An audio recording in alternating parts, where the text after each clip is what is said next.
Hello, hello, hello. It is Thursday, September 25th. Welcome to the show. Glad to have you here. Coming up in a few minutes, we're going to have on author Alexandra Hudson. She wrote the book, The Soul of Civility. Very timely indeed. She wrote this 2 years ago, but it is getting a lot of renewed attention in our current environment. Hello to everybody watching live on Substack and also on our YouTube page, 24site.news. You can find us every day here at noon. If you don't get the email, look for it every day after the show. Sign up at 24site.news. Recap everything. And you can also catch us live on Political Voices Network at 8 p.m. every night. All right. And thank you for being here. No questions or comments today. Ian Walters is out being an excellent father, taking care of a lot. And very happy again. If you missed us earlier this week, baby number 5 for the Walters family. Congrats, guys. All right. So let's get to our news here. First up, latest on Jimmy Kimmel. Let's take a look at, let's give a listen to what we had from Jimmy Kimmel last night. You can't believe they gave me my job back. I can't believe we gave you your job back. Or even. And there's more. The White House was told by ABC that his show was canceled. No, they weren't. Something happened between then and now because his audience is gone and his talent was never there. That I can't argue with. Shut the up. The freedom of speech is only for me.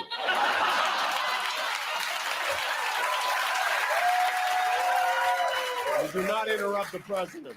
Why would they want someone back who does so poorly, who's not funny, and who puts the network in jeopardy by playing 99% positive Democrat garbage? Who puts the network in jeopardy? You hear that? There's the threat again. This time straight from FCC Biscuit's mouth. He goes,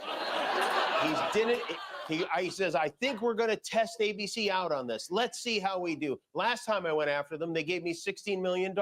This one sounds even more lucrative. A true bunch of losers. Only Donald Trump would try to prove he wasn't threatening ABC by threatening ABC.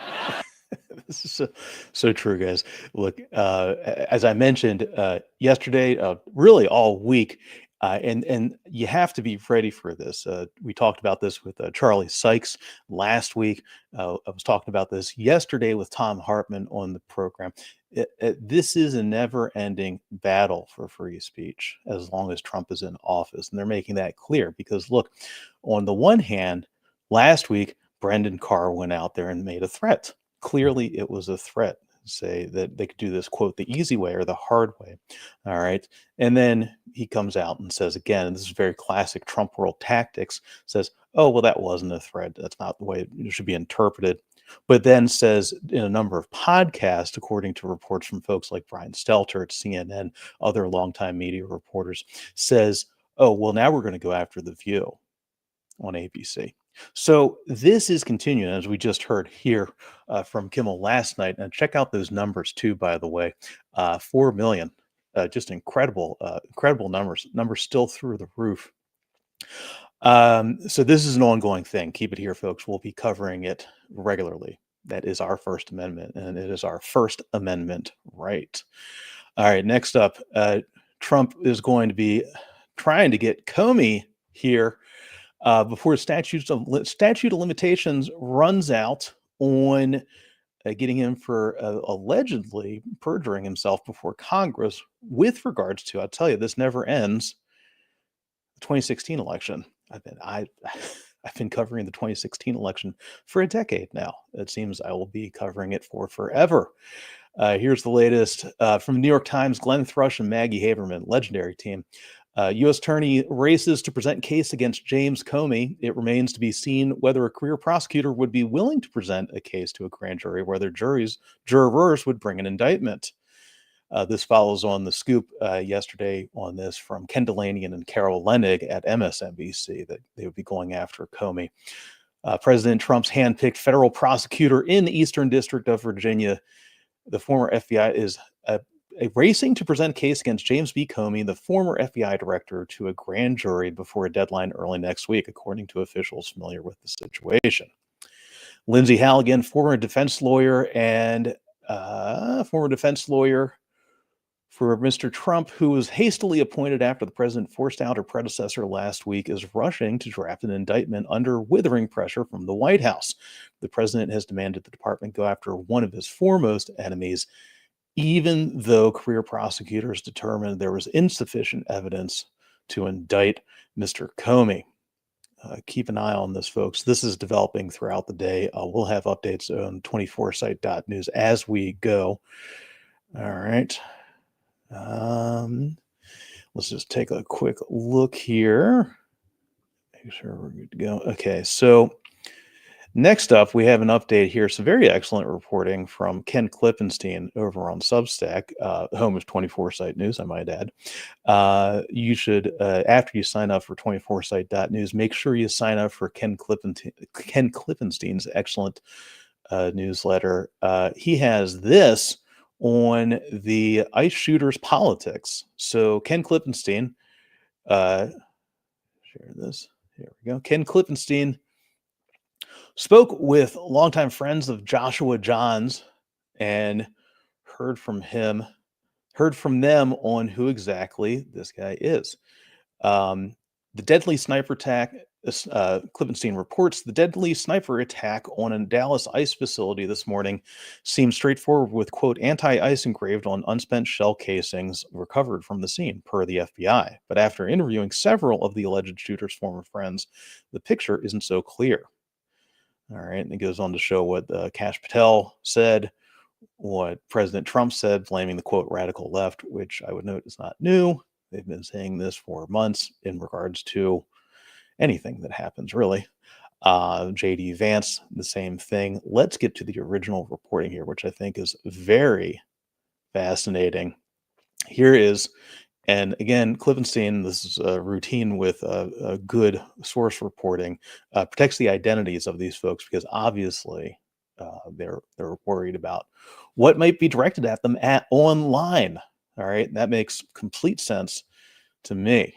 All right, so, quote, he was most certainly an edgelord, an irony guy, one Fred said. Edgelord is online speak for someone who likes to espouse, quote, edgy nihilistic views. For folks familiar with this, and if you want to learn more, you might check out what being, quote, black-pilled is online. So look for that. There's been some very good reporting around that in the wake of the Charlie Kirk murder.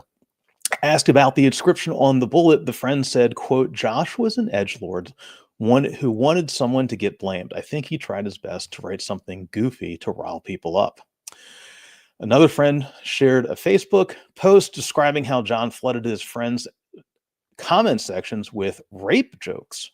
Quote, playful shock humor, the friend said. John's profile on the gaming platform Steam showed the vast amounts of time he spent playing video games, particularly shooters, more than 6,000 hours on Rust, 3,000 on Team Fortress 2, and 1,000 on Left 4 Dead 2. I mean, look, we're still learning a lot. I want to tell you, this is what I said yesterday regarding this.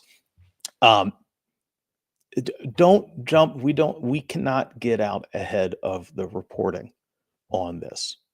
All right. Now, clearly, the politicians, the president of the United States, the FBI director himself, a political appointee, are racing to define this narrative. But we just don't know yet. We are learning a lot. I want to give a big shout out here to Ken Klippenstein for showing up, for helping out here. Let me just make sure that here is link to the show. Coming up in a second here, we're going to have on Alexandra Hudson. Let's make sure she wrote The Soul of Civility. Let's play this right here. Catch it on the ticker. Lexi Hudson resides in Indianapolis, one of my favorite towns, of course, and wrote this a number of years ago. And I'll tell you, after the Kirk shooting, even before the Kirk shooting. Really important stuff to that we're getting to here. Hold on. As we wait for Lexi, I'll just note again, please sign up for 24site.news. We do Tom LoBianco reports every day here live on Substack and YouTube at noon. And tune in. You can also check us out on Political Voices Network, 8 p.m. Every night. I do stop by and live in the comments. So if you got questions for me, you can hit me up there. Reminder that no comments during the live show today at noon. Ian Walters is out, and we'll be back soon. He is on paternity leave. We support families here at Tom LoBianco Reports. Clearly, which is an easy thing to do. We're pretty low maintenance operation. We are not the Joe Rogan podcast, at least not yet. And if you haven't yet, please make sure to sign up for the newsletter at 24site.news. That's number 24SIGHT.news. And you can make sure to see that every day. I will note, and a big thanks, of course, too, as we wait for Lexi to get here. A big thanks to Tom Hartman yesterday. I really enjoyed talking with him. Legendary progressive talk show host. You don't see, I'll tell you, in the world of talk radio, I grew up on talk radio of all stripes, long before it just became dominated by the right. He is one of the few prominent and successful voices on the left on there. And if you haven't seen him yet, check that out. You can catch that on the YouTube page. We talked about his most recent book, The Last American President, which does a very nice summation of what we are going through right now, and specifically the institutional rot that we have been seeing in the country, which eroded the guardrails of democracy to such a point that we have Trump in office, really using the power of the office for himself. So please do check that out. Big thanks to Tom Hartman. And tomorrow on the show, we're going to be doing something a little bit different. We're going to be running long on the show. We'll be talking with Shasti Conrad, who is the vice chair of the Democratic National Committee. She is also the chair of the Asian American Pacific Islanders Caucus. A lot of experience in that world and understanding the movements and sentiments of AAPI, Asian American Pacific Islander demographics, voting demographics. And I'll remind you that if you paid attention to the election last year, you looked at those maps that we had with the arrows pointing, showing movement of voters and voter sentiments.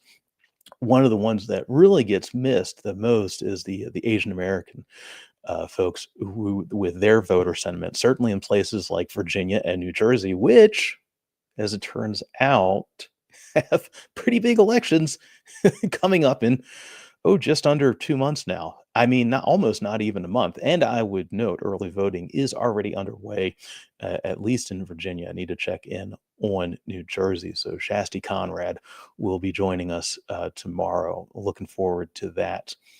If you have anything you'd like to see us cover, and if you have anything that you think would be good for the show, drop a line.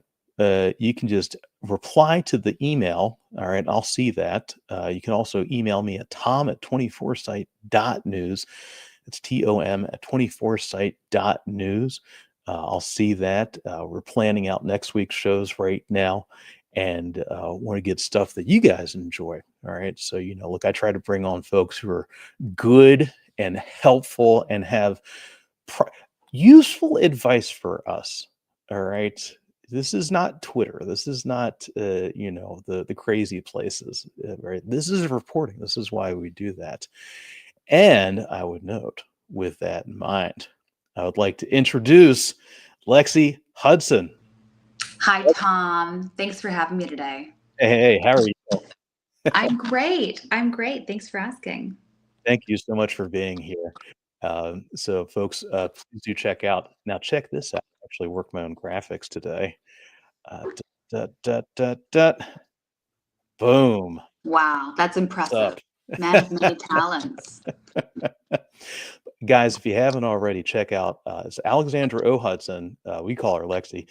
You call her Lexi too, but Lexi's book, Alexandra O. Hudson. There are a lot of Alexandra Hudsons out there. I was surprised by this.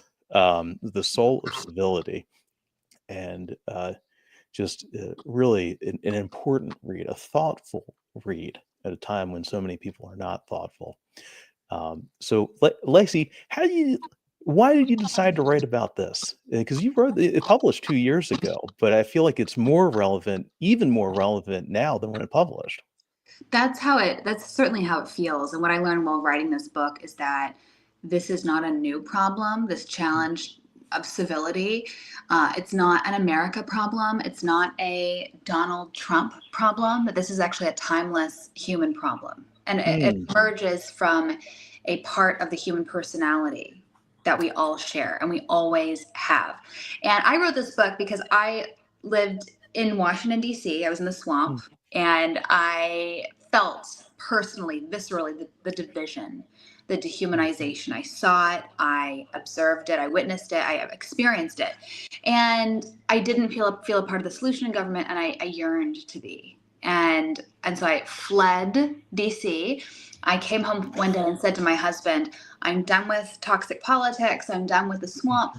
Let's move to Indiana, I said. And he's from here originally. Okay. And now we've been here 7 years. He said, okay, sounds good. We'll move to Indiana. No take backs. And 7 years later, here we are. And it's been such a wonderful place to raise a family, to call home. We saw the virtue of small town life before the pandemic, before everyone else, fled the big cities. So. and for folks, I used to work out in Indianapolis, and if you are in DC now, granted, I am in DC right now, and I'm from around here, but I think a lot of coastals play it down, all right, and they don't appreciate what's out there. And I'll tell you, it's a lot more fun. It's also a lot more. There's a lot more weirdness and wackiness. I always found that out. Indy it did give us Kurt Vonnegut, so there is a very interesting novelty streak in the Midwest. It's not flashy, but super interesting. Exactly. It's Indiana has taught me a lot. It's given me a lot. One thing it has taught me and given me is a lesson in community, and really a handbook for how to heal society. And it starts with the front porch. The front porch is the metaphor that I use throughout my book. It's very much emblematic of my theory of social change. Like, we can't change the world, but we can change ourselves. So after having that disheartening experience in Washington, D.C., I moved to Indiana with my husband. And one day a woman came up to me after church and she said, "Hi, I'm Joanna. Would you like to porch with us sometime?" And I never heard the word porch used as a verb before, but I was curious and didn't know many people in town. So we went to her porch that day, and I realized this quiet, subversive revolution happening right on the front porches of Indianapolis, on that porch that day. She had curated people across race, politics, class, geography, these things that increasingly divide us. And we didn't have, these formal, structured conversations across difference. We were just people. We were just human beings in a shared space, able to it was a kind of a breath of fresh air. It was an oasis from the divisions and these identity markers that the world wants us to assign our value to. Yeah. And I've seen people across the country doing the same. Whether or not they have front porches, they have front docks, they have their front stoops, front lawn. Yeah. It's people saying, again, I can't change the world, but I'm going to change myself, and I'm going to make my community better, stronger, and more beautiful. Oh, yeah, totally. I mean, I feel like that was one of the lessons after 2024, which, this is, so typical, politics and a news cycle is we'll talk about things for a week or two and then just completely forget them. But that was to me at least, was one of the big lessons, that to unplug, put down your phone. I mean, this is the same lesson that Spencer Cox and other very thoughtful folks were saying immediately after the Charlie Kirk shooting, which is, guys, We're humans. Let's connect on a human level. Yes. Get away from our phones. All right. Let's sit down, hang out, be together. Yes. Exactly. So Lexi, this is very interesting. I enjoyed the opening of your book. You talk about so there is, in the world of manners, there is a long line of Judas. All right. Of course, there's and of course there's the very famous Miss Manners. All right. But then it's your mom. Tell us about your mom. What's her background? Yes, my mom is called Judy the Manners Lady, and she's an entrepreneur, a children's entertainer. She has a children's album. She 17 original songs about respect and kindness, and I sing 2 songs on her album. And so she's built this empire, this children's empire, teaching manners. But when I started writing this book, so I'd always known my mom was Judy the Manners Lady, but it wasn't until I wrote this book that I realized that she's not the only Judy the Manners Lady. There are, in fact, 4 of them. It's so funny. There's Judith Martin, the Washington Post columnist. There is another Judith and 2 other Judiths in Boston, actually, Judith Bowman and Judith Ray. And funnily enough, all these Judiths have a tie to Boston. Miss Manners also had a tie to Boston. My mom, my family, and we. Interesting. So anyway, I think my working theory is that this was Judy Garland was kind of iconic when these women, when their mothers had children, and so they're kind of inspired by the icon of the day, Judy Garland from The Wizard of Oz. So that's my working theory. So my mom is, just one of these Judiths, but my favorite of these Judiths, and she is unbelievably gracious and kind and hospitable. She taught my brothers and I the ways and means of politeness, how to salute people, how to shake hands. And I always rebelled. I hated rules. I still do. I hated being told what to do. And so oh my God. I would tell her, ask why, why do we do things the way we do them? You asked why I wrote this book. It's really the outpouring of a lifelong inquiry into these questions of our social norms. And, why do we do things the way that we do them? And so I never was quite satisfied with her answers. Her answers were often along the lines of, this is just the way we do it. Just do it. And in my mind, I'm like, and as I grew older, I realized, how we do things is not how everyone does them. Some cultures don't eat with forks, they eat with their hands or chopsticks. Some cultures don't greet with eye contact and a handshake, but they greet with a bow and deferred eye contact. Right. That respect, expressions of respect differ from across time and across place. So I hungered for, this is the timeless question of philosophy, the universal and the particular. What is universally true in all times and places? And what is culturally contingent? What is particularly true at a particular time or place? So I and my father, he's a philosopher and would read to us about Plato's theory of the forms at night, and just this hunger for inquiry into the nature of the good life. What does the good life with others look like? And what are the norms and practices that give us, that foster this thing called life together with others? How can we, it's said that, we do this repetitively to build the habits, to build, good habits. All right. So what are some good habits? What is the muscle of this? How do we train our civility muscle? What are some basic things that we can do? It's such a great question. And I love that you analogized it to a muscle, because I do that all the time. And I do actually pinpoint the pandemic and months upon months of lockdown and of being alone as atrophying that social muscle. So when you're with others, you're just kind of trained intuitively, neurologically to be attuned to what other people are doing, how they're feeling, what they're thinking. And for a long time, we didn't have to do that. I could be on a Zoom call with you, but be in my pajamas. Yeah. Or some people, didn't wear clothes at all on Zoom call. They had, makeup on, but then they're still just in their bathrobe.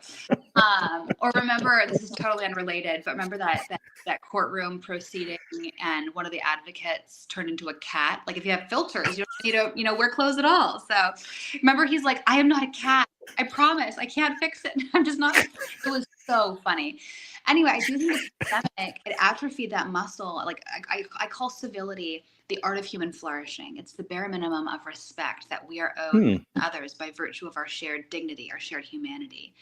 It is more than mere politeness. Politeness is manners, etiquette, it's technique, it's what we do, it's what we say. Where civility is internal. It's a disposition of the heart. It's a way of seeing others as our moral equals, worthy of a bare minimum of respect, just by virtue of our shared moral status.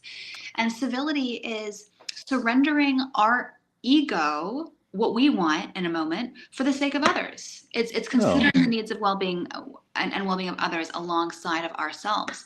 And that atrophied, that habit of considering others alongside of ourselves atrophied. And there are, there's been research on this. There are people, anecdotally, you hear people like decrying office cultures now. They're like, these slobs, they're leaving garbage in the sink and they're dirty dishes and they're expecting other people to clean them up. Like, you're not at home anymore. This is society. Yeah. And we're out of practice. We're out of habit of thinking about others. And that is making it harder. We're already less inclined to do things together for lots of reasons, but also because, we have Netflix, we have groceries and Grubhub delivering our food to us. Like, why would we go out when everything can come to us and it's perfectly curated? But I analogize that like going to the gym, like to your excellent analogy of the muscle, right? We never regret going to the gym, but often it's hard to get there. It's hard to just do it. We never regret a time with others. But I feel I'm the same way. Sometimes I'm just like, oh, I'm so exhausted from life and kids. Like, do I really have to go to that event or see that person?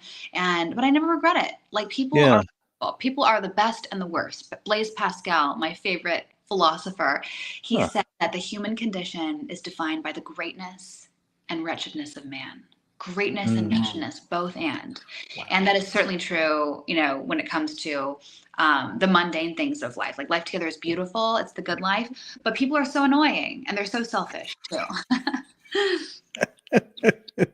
I do wonder about this because, it also seems like I think about this with the younger generation, folks who, spent so many of their seminal years living in lockdown, whether it's my own daughter, who's still in elementary school, or folks in college right now, who didn't get to have a high school graduation, right? Didn't get to have these pivotal moments in their development. It almost seems like we need to approach this with some grace and understanding that, hey, it's going to take a little time, right, to build back this to a point where we're doing the basics, like not leaving the office, a kitchen, a complete dump. Yes, it's such a good point, and it reminds me of one of my favorite thinkers, intellectuals in history. Also happens to be a civility writer that I mentioned in my book. His name is Erasmus of Rotterdam. He's virtually unknown today, but in his day, he was an intellectual superstar. He was a kind of peripatetic scholar. He left his home of Rotterdam when he was very young and just basically spent the rest of his life traveling from court to court, kingdom to kingdom. And he tutored. He was the most coveted dinner guest in all of Europe, and he tutored princes and princesses and aristocrats. He was just a genius, superstar, and again, virtually unknown. The story goes that one day he was unknown today, rather. The story goes that one day he was walking in the street, and a youth paid Erasmus insufficient deference. And so Erasmus said, that's it. Society's going to hell in a handbasket, and I'm going to do something about it. So he wrote this handbook on manners for children that was an immediate runaway bestseller. This is during the Renaissance. There's like an uptake, increased interest in classical literature and ways of life, and this notion of citizenship and gravitas, dignitas. And so there was an interest in controlling our behavior and decorum in a new way. So it basically was a bestseller for several centuries. It went to into dozens of editions. And this is at the dawn of the printing press as well.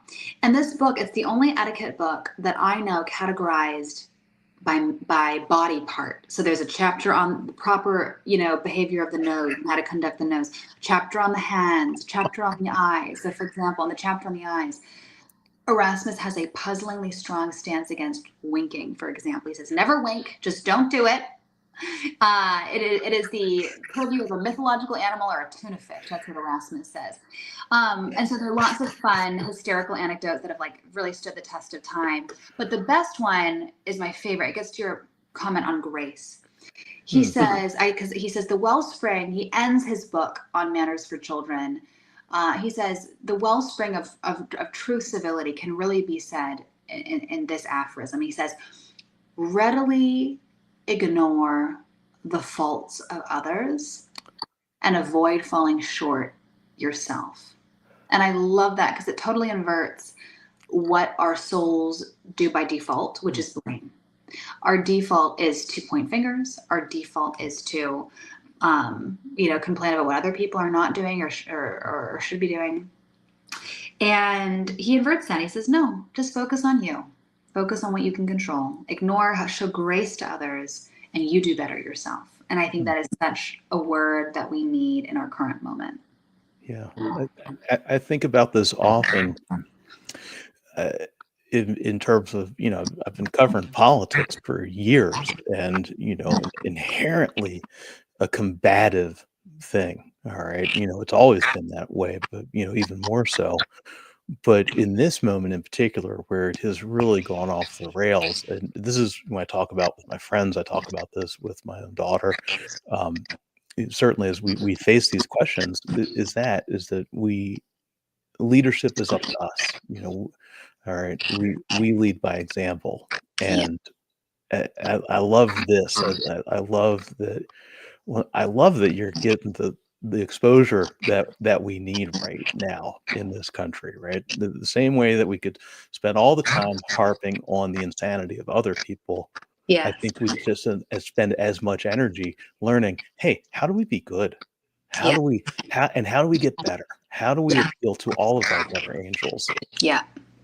Exactly. It's such a great point. And it starts with that recognition, which I hope my book enhances for people, that we have way more power to be a part of the solution than we realize. My book has become a handbook for many leaders. It's being read as a bipartisan book club in state legislatures. It's being read at judicial retreats in our courts. It is being converted into curriculum for teachers in the classroom. I've just been so encouraged by all of these, I call them my champions of civility, of these ideals across the country, across the world.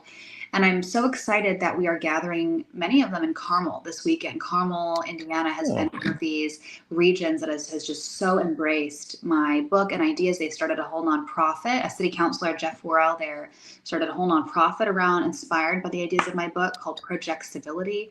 And, he's fundraised hundreds of thousands of dollars and gathered people. We have gathered people. That starts tomorrow evening. Mitch Daniels and I will be in dialogue about political violence and leadership and civility. And that kicks off the Eating Friday. And then we have the next day an unconference. We have local mayors there. We have elected officials there. We have, people from across, journalists there. And we're going to be having these unstructured conversations. What do we do now? What's working in Denver? Can that be transplanted in Orlando? And what can we do right now, like as soon as we leave, and how can we just leave with a sense of community and a sense of efficacy that we can do this? So this is, on one hand, this is a timeless problem. It's not going away. No policy, no person, no leader, no regulatory, levers are going to fix this challenge with incivility and dehumanization that we are living amidst right now. But there are things we can do to mitigate it. And we have to. That's our duty as citizens in this country. Yeah, that's great. A lot of folks, we have a national audience, but certainly a lot of Hoosier friends. So, folks, if you are living in the Hoosier land, this sounds like a good one. And I did cover Mitch Daniels in the last 2 years of his governorship many years ago. I'll tell you, he was one of the most interesting politicians to cover. That guy, his brain is off the charts. He's the best, and he's so gracious and so kind, and he cares a lot about this topic. Especially in light of the political violence we've seen in recent months and recent weeks with the assassination of Charlie Kirk. Someone doing what I do around my age, with kids my age, doing what I do a lot. I speak a lot to universities, and maybe he was a little bit more of a flamethrower than I was, but that's not the point. This idea that you could be gunned down in broad daylight for having for expressing your viewpoints that many millions of people in this country share. It's horrifying. It's horrifying. It's unacceptable. And I hope that this is a wake-up call that we need to rehumanize our public life, not demonize people because they hold a view that we think is controversial or that hurts our feelings, to see people in the fullness of who they are. He was a husband, he was a father, he was a friend. He wasn't just, the sum total of his hot takes and controversial views or, owning of the list online, as the kids these days say on TikTok,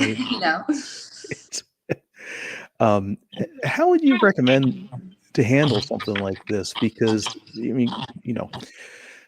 clearly we can't look to the White House for this because, we already know how they handle things. And, I won't get into all of the specifics of how the president said this, but it's up to us, right? Let's say, you're at Thanksgiving or, family Halloween, whatever, hanging out with folks, and you got folks on opposite sides. All right. How do you handle this? Or if people finger pointing at each other? It's true. First of all, Tom, of course, read my book, buy my book, read it, gift it to a friend. I just created a free reading guide that, it can either foster your own personal reflection and reading as you go through the book, or grab a few friends and read it together, or start a book club. I just was contacted by a state representative and who said, I am a Democrat, but I am very worried for our country, and I want to lead this initiative. Me and my colleagues read this book together, and that's all it takes. You don't have to.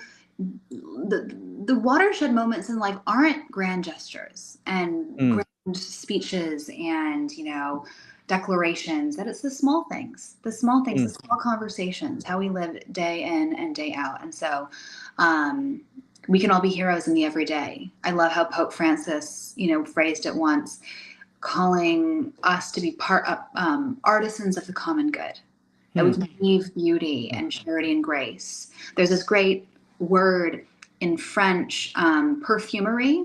It's called lissage. It's such a beautiful word, lissage. And it's this idea, it's like the wake of a scent. If someone walks into a room, walks out of the room, they might be gone, but you still smell a beautiful smell. That's lissage, like the trail of the scent. And like, what is our lissage? Like when we leave a room, when we leave a place, are we leaving it more beautiful, or are we leaving it worse? Are we leaving people lesser for that? Oh, right on. Yes, I love that. That is so good. Yes, Lissage. I love that. There's, man, I should make a segment called that. Maybe I'll make that the closing segment for the show. Walk away with one good thing out of this, and carry it out into the world. Lexi, so where and you also write a Substack. I noted this in the show notes, which I sent around. I'll link that in the email. It's Civic Renaissance. Is that correct? That's correct. Civic Renaissance. It's my newsletter and intellectual community dedicated to beauty, goodness, and truth, and reviving the wisdom of the past to help us lead better lives now. Nice. And what time is the thing? It's tomorrow in Carmel? It's tomorrow. Get your tickets. They're on Eventbrite. We have a few tickets left. So if you want to join us and you're in Indiana or want to fly in for it, it's called the Project Civility Summit, 2025 Summit. And so we'd love to have you there. If you care about this topic, if you want to be equipped with tools to bring back to your workplace, to your school, to your home, to your community. If you want to build a community of people like you across the country who care about this, about healing our deep divisions, then please do join us. Awesome. Lexi, thank you so much for being here. Guys, Alexandra Hudson, pick up her book. It's called The Soul of Civility. You can find it everywhere. Sign up Civic Renaissance online on Substack, my favorite social media platform. Sorry, YouTube, you're getting there. Okay. I love you both, but Substack especially. All right. Sign up, get there. And if you're in the Hoosier land, head on up to Carmel. Please do. Yeah. Lexi, thank you so much for being here. Thanks, Tom. Pleasure to be with you. See ya. Hey guys, that's Alexandra Hudson. O. Hudson. Apparently, there are many Alexandra Hudsons out there. She's Alexandra O. Hudson, author of The Soul of Civility. And of course, I am Tom LoBianco, host right here. Tom LoBianco reports. If you are not already, make sure to sign up at 24site.news. I'll be sending around the show and some notes, links, top headlines, and whatnot after the show today. And tomorrow on the show, as I mentioned earlier, tomorrow coming up, we're going to have on Democratic National Committee Vice Chair Shasti Conrad, and Shasti is the chair of the head of the AAPI, Asian American and Pacific Islander Caucus. She's done a lot of work with that community, and we're going to be talking about what the voter sentiments are heading into these off-year elections. Right?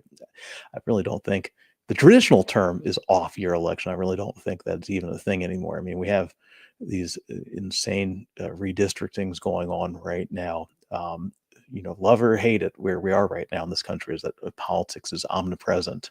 So very important to understand what's happening, especially going into the races in Virginia and New Jersey. Before I head out, I want to say a big thanks to everyone. All right, let's start with Big Papa Ian Walters. All right, he'll be back soon. And Karn, love you guys. So good. Baby number 5, get him. Big thanks to you guys for being here with me. Love seeing you every day. If you got comments, I'm not doing the live comments today. It's just, one of the big things is that with the internet, with broadband and whatnot, streaming takes a lot out of you, right? Out of the internet. So I can't keep open the Substack and the StreamYard at the same time. So reply to the email. I'll get to it. Drop it down in the notes. All right. You can also email Tom at 24site.news. You find me there, and head on over to the website. Guys, I've mentioned this a lot. I'm just going to keep on saying it because it's important. Where we are in this country right now is free speech is under attack by the government. That's just the way it is. I wish that were not the case. My entire life is built around the First Amendment. I love it. I hold it dear, especially because if you know what happens in other parts of the world, you know that this is rare and beautiful, what we have, and we have to defend it and exercise it. And this is what Charlie Sykes was saying recently on the show. It's not just something that we have, something that we do. All right. So I do independent journalism here because it's important, because it is my effort to help as a public service. All right. And I need your help, guys, to do this. All right. And as an independent journalist, I don't have major sponsors. I don't have billionaires backing me right now. If you can, sign up for a paid subscription at 24site.news. Okay, it's $5 a month. All right, that helps me get the word out. It helps me bring on people who are not shit posters. All right, it helps me bring on people like Alexandra Hudson. All right, people who are helping to repair things right now. I mean, look, as a reporter, as a journalist, I'm not going to shy away from things. The White House, the president attacking us, that's what they're doing. I'm going to say that.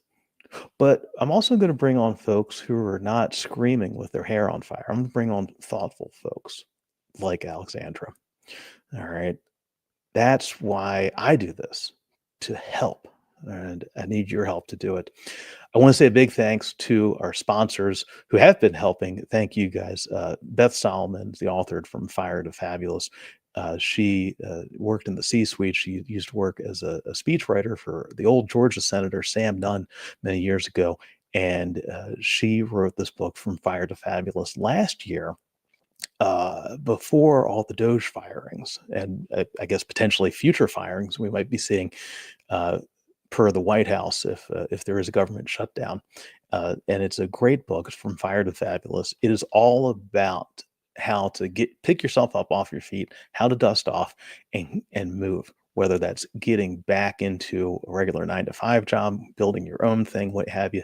She has done it all. She has some very good practical advice. It's a handbook. All right. It's very useful. Also want to give a big shout out to Project Manage My Moves. My boy, Manoj. All right. Check it out. projectmanagemymove.com. We were talking about this a couple months ago, and he works in the real estate industry. I don't know or I never knew before this, I should say, what a distressed sale is. A distressed sale is if there's been a death or divorce or something else unexpected come up where you have to sell the house fast. Uh, you put it up on the market, and sometimes you don't get all the money that it's really worth. All right. Because, I mean, look, you got a lot going on. You got a lot going on in your personal life. All right. That needs to be taken care of. All right. Sometimes you just can't spend the money that's needed to really fix things up. This is where, get the money that you need out of, for most people, their biggest financial asset.